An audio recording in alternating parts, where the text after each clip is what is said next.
ಆ ಪುಣ್ಯಾತ್ಮನ ಹೇಳ್ಕೊಂಡು ಏನ್ ಮಾಡ್ತಿರ್ ಬಿಡ್ರಿ.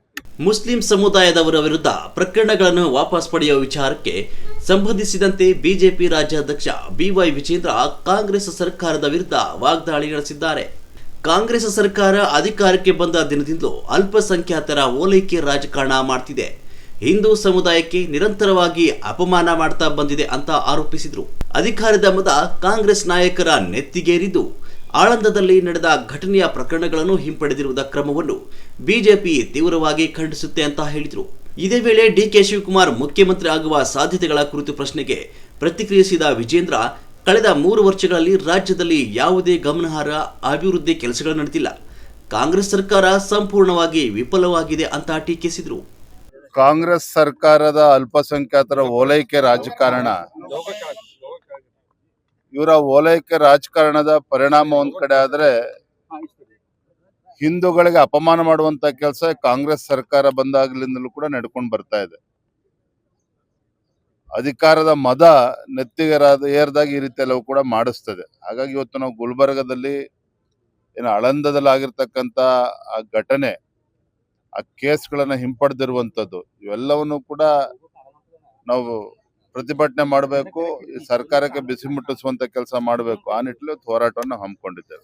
ಡಿಕೆ ಶಿವಕುಮಾರ್ ಸಿಎಂ ಆಗಿದ್ದ ಗ್ಯಾರಂಟಿ ಯೋಜನೆ ನಡೀತಾ ಅಂತ ಸರ್. ಇವರ ಡಿಕೆ ಶಿವಕುಮಾರ್ ಅವರ ನೇತೃತ್ವದ ಸರ್ಕಾರ ಹೇಗೆ ನಡೀತದೆ ನಾನು ಹೇಳುವಂತ ಅವಶ್ಯಕತೆ ಇಲ್ಲ.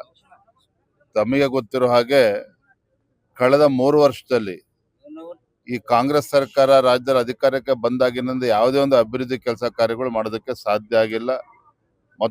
ಮತ್ತೊಂದು ಕಡೆ ಭ್ರಷ್ಟಾಚಾರ, ಅಲ್ಪಸಂಖ್ಯಾತರ ಓಲೈಕೆ ರಾಜಕಾರಣ ಬಿಟ್ಟರೆ ಏನೂ ಕೂಡ ಕಳೆದ 3 ವರ್ಷದಲ್ಲಿ ಆಗಿಲ್ಲ. ಇವರ ಗ್ಯಾರಂಟಿಗಳಿಂದ ಇವರ ಕೈಯನ್ನು ಕಟ್ಟಾಕೊಂಡಿದ್ದಾರೆ. ಅನುದಾನದ ಕೊರತೆಯಿಂದಾಗಿ ಇವರು ಕೂಡ ಡಿಕೆ ಶಿವಕುಮಾರ್ ಅವರು ಕೂಡ ರಾಜ್ಯದ ಅಭಿವೃದ್ಧಿಯನ್ನ ಮಾಡೋದಕ್ಕೆ ಸಾಧ್ಯ ಇಲ್ಲ.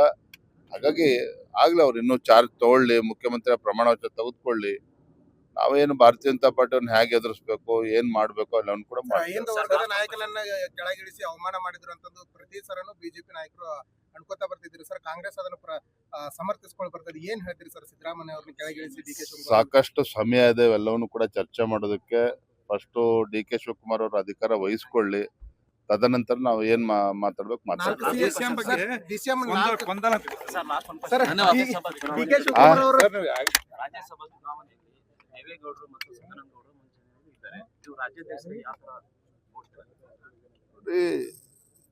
ನಮ್ಮ ಕೇಂದ್ರದ ವರಿಷ್ಠರು ಸದ್ಯದ ರಾಜಕೀಯ ಪರಿಸ್ಥಿತಿಗಳನ್ನ ನೋಡಿಕೊಂಡು ಯಾರನ್ನ ರಾಜ್ಯಸಭೆ ತೆಗೆದುಕೊಂಡು ಹೋದ್ರೆ ಏನಾಗ್ತದೆ ಇವೆಲ್ಲವನ್ನು ಕೂಡ ಆಧರಿಸಿ ನಮ್ಮ ರಾಷ್ಟ್ರೀಯ ನಾಯಕರು ತೀರ್ಮಾನ ಮಾಡ್ತಾರೆ. ಅದ್ರ ಬಗ್ಗೆ ನಾನಿಲ್ಲಿ ಬಹಿರಂಗ ಅಭಿಪ್ರಾಯ ಪಡಿಸೋದಕ್ಕಾಗಲ್ಲ.